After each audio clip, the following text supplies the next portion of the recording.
Depression पर author John Harry ने एक बुक लिखी है लॉस्ट कनेक्शंस, जिसमें वो डिप्रेशन की एक अलग साइड के बारे में बहुत ही बेहतरीन तरीके से बताते हैं। तो ऐसे में अगर आप भी डिप्रेस्ड हो या आपको लग रहा है कि मैं डिप्रेस्ड हूँ तो एक बार इस वीडियो को पूरा देखिएगा, क्योंकि अंत में जो मैं बात बताने वाला हूँ ना, वो बात आपकी पूरी लाइफ को बदल सकती है। अक्सर हम लोग डिप्रेशन को कुछ मानते ही नहीं है। लोकल एरियाज में देखें तो डिप्रेशन को कोई बीमारी मानता ही नहीं है, पर अगर रिसर्च की माने तो हर 3 में से 1 बंदा डिप्रेस्ड है। तो ऐसे में सवाल ये आता है कि अगर कोई डिप्रेस्ड है तो क्या करना चाहिए।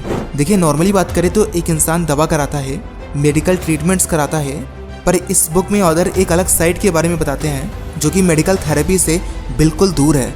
इस बुक में जो बात बताई गई है उसको आप पर्सनली यूज कर सकते हो।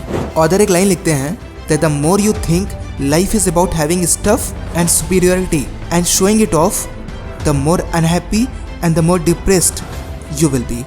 यानी कि जितना आप अपने आप को दिखाने की कोशिश करोगे, शो ऑफ के चक्कर में पड़ोगे, हर एक चीज़ में अपने आप को सुपीरियर दिखाने की कोशिश करोगे, आप उतना ही ज़्यादा दुखी रहोगे और उतना ही ज़्यादा डिप्रेस्ड भी रहोगे। पर क्या ये सच में इतनी बड़ी प्रॉब्लम है? हाँ, बहुत बड़ी प्रॉब्लम है, क्योंकि जब आप डिप्रेशन में आ जाते हो तो आप कुछ भी नहीं कर पाते, आप काम करना छोड़ देते हो। एक नॉर्मल सिचुएशन में आप जितना काम कर रहे थे उससे 10x कम हो जाता है आपका काम। यानी कि अगर आप डिप्रेस्ड हो गए तो आपके जीवन में जो ग्रोथ के चांसेस हैं वो बिल्कुल ख़त्म हो जाएंगे। ऐसे में बहुत इंपॉर्टेंट है कि हम उस साइड को भी समझें कि हम इसे अपने आप से कैसे ख़त्म कर सकते हैं। ऑथर इसमें 3 बहुत ही बेहतरीन बातें बताते हैं। सबसे पहली कि डिप्रेशन कभी भी केमिकल इम्बैलेंस की वजह से नहीं होता। नंबर 2, डिप्रेशन के कुछ बहुत ही मेन रीजंस हैं जो हम आगे जानेंगे। सोशल प्रेस्क्रिप्शन आपके लिए कितना वैल्यूएबल हो सकता है इसके बारे में हम लास्ट में जानेंगे। तो चलिए इन 3 टॉपिक्स के बारे में बात करते हैं। नंबर 1, केमिकल बैलेंस आपको डिप्रेशन नहीं देता है।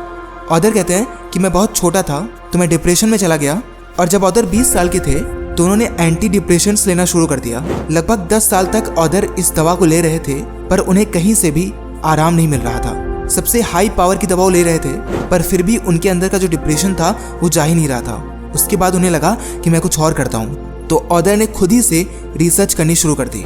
और जब उन्होंने रिसर्च की तो उन्होंने क्या पाया वो हैरान कर देगा आपको। उन्हें पता चला कि एक्चुअल में केमिकल इम्बैलेंस डिप्रेशन कराता ही नहीं है, और जो दवा हमें दी जा रही है वो उस तरीके से काम ही नहीं करती।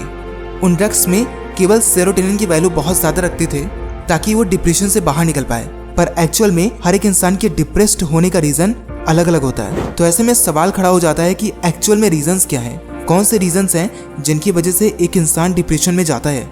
अब बात करते हैं कौन से रीजंस हैं। Number 2, basic reasons of depression. Reason number 1, disconnection from meaningful work. जब भी हम ऐसा काम करते हैं जिससे हमारा कोई कनेक्शन ही नहीं होता, लगाव ही नहीं होता, हम उसे करना नहीं चाह रहे हैं पर ज़बरदस्ती कर रहे हैं, तो जब थोड़ा समय बीत जाता है तो वही काम हमें डिप्रेशन में डाल देता है। Reason number 2, disconnection from others. कई बार अकेलापन, या अगर आपके दोस्त नहीं है, लाइफ में कोई और है नहीं, तो ये भी डिप्रेशन का एक बहुत बड़ा कारण बन जाता है। Reason number 3, disconnection from meaningful values. देखिए, इस बात को समझने के लिए हमें अपने पुराने लोगों को समझना होगा। पहले के लोग क्या करते थे, सुबह उठते थे, टहलते थे, पूजा पाठ करते थे सुबह सुबह, उसके बाद पूरा दिन काम करके शाम को फिर पूजा पाठ करते थे।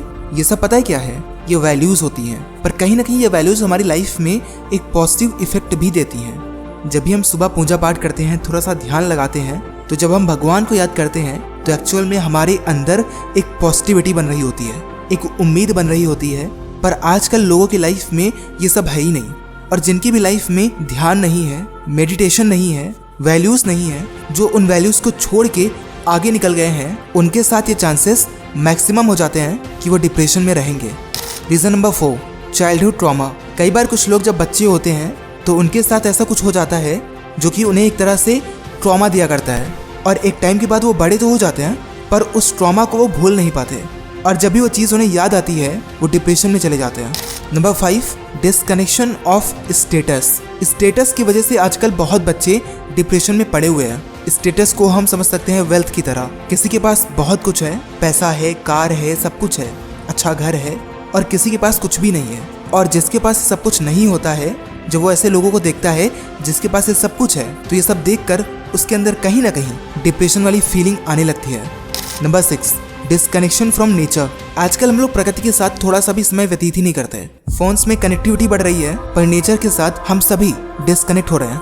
Number 7, disconnection from a secure and hopeful future. देखिए, अनएम्प्लॉयमेंट तो एक बहुत बड़ा इशू है ही, पर उसी की तरह एक और इशू है कि जिसके पास जॉब है उसके पास सिक्योरिटी नहीं है, अच्छा फ्यूचर नहीं है, और जिसके अंदर ये सारी चीजें होती हैं वो कहीं ना कहीं ज्यादा डिप्रेस्ड हो जाता है। Reason number 8, genes. देखिए, कई बार आपके जेनेटिक्स में ऐसा कुछ होता है जो कि ऑलरेडी आपको डिप्रेस्ड बना देता है, पर ऐसा नहीं है कि आप उससे निकल नहीं सकते।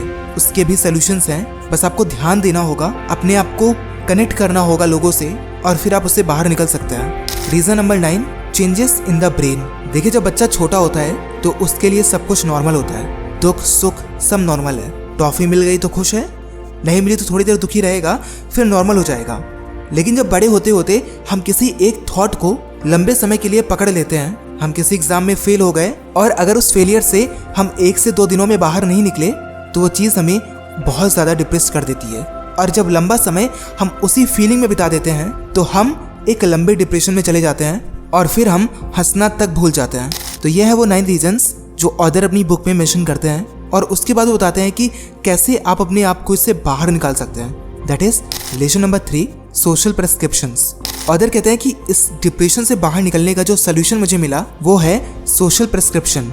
क्या होता है ये? आपने देखा होगा कि आजकल थेरेपीज होती हैं, 1-to-1 टॉक्स होते हैं, ताकि जो बंदा डिप्रेशन में है वो उससे बाहर निकल सके। डॉक्टर्स भी यही कहते हैं कि इसकी दवा बहुत कम है, आपकी बॉडी के अंदर की कंडीशन नॉर्मल रहे, बस केवल उतनी दवा ही वो देते हैं। इसके अलावा जो ट्रीटमेंट होता है आपका डिप्रेशन का, वो बातचीत से ही होता है। तो अंत में ऑथर कहते हैं कि अगर आपको सही में ठीक होना है, अपने डिप्रेशन से बाहर आना है, तो आपको रिकनेक्शन करना होगा। मैंने अभी अभी जो 9 डिस्कनेक्शंस बताए हैं, आपको वहाँ पे रिकनेक्ट करना होगा। सबसे पहले अपने आप को उस काम में लगाना होगा जो आप करना चाहते हैं। नंबर 2, लोगों से कनेक्शंस बनाने होंगे। अकेले रहना बंद करना होगा अगर आपके लिए घातक हो रहा है तो। अकेलापन पावर है मानता हूँ, लेकिन अगर वो आपके लिए डिप्रेशन बन रहा है तो आपको उससे बाहर आना होगा। दोस्ती करो, लोगों के साथ रहो। नंबर 3, वैल्यूज के साथ रहना होगा। भगवान के साथ जुड़ो, बुक्स पढ़ो, योगा करो, मेडिटेशन करो, और अगर कोई चाइल्डहुड ट्रॉमा है जो आप झेल रहे हैं तो उससे बाहर निकलने की कोशिश करो, उसे भूलने की कोशिश करो, चाहे वो कितना ही खराब हो, क्योंकि जब तक आप उसे छोड़ोगे नहीं वो आपको परेशान करता रहेगा। स्टेटस से बाहर निकलो। कोई अगर अमीर है, किसी के पास वेल्थ ज्यादा है, तो ये सब सोच के अपने आप को डिप्रेस्ड मत करो। मेहनत करो और अपनी कैपेबिलिटी के अकॉर्डिंग काम करो। ज्यादा सोचकर खुद को परेशान मत करो। नेचर के साथ कनेक्ट होना शुरू कर दो। फ्यूचर को बेहतर बनाना है तो आज बेहतर काम करो। ये सोचो ही मत कि मेरा फ्यूचर खराब है। जो आज काम कर रहे हो उसे करते रहो, बस साइड में कुछ और करने की कोशिश करो। उसके बारे में ज्यादा सोचने से काम नहीं होगा। आपको तरीके फाइंड करने होंगे और भी इनकम के सोर्सेस बनाने होंगे ताकि आपका फ्यूचर बेहतर हो पाए। और अंत में अगर कहीं पे फेल हो गए हो तो उस पे फंसे मत रहो, उससे बाहर निकलो। एक ही फीलिंग में पूरा जीवन पार मत कर दो। दुख आता है, सबकी लाइफ में आता है, पर केवल उसी के साथ रह के आप पूरा जीवन पार नहीं कर सकते। आपको हंसना होगा, बाहर निकलना होगा, और आप कर भी सकते हो। बस थोड़ा सा एफर्ट लगाना पड़ेगा, थोड़ी सी कोशिश करनी होगी, फिर सब संभव होगा। तो इन बातों पे ध्यान दो, और अगर किसी को इस वीडियो की जरूरत है तो उसके साथ शेयर जरूर करिएगा।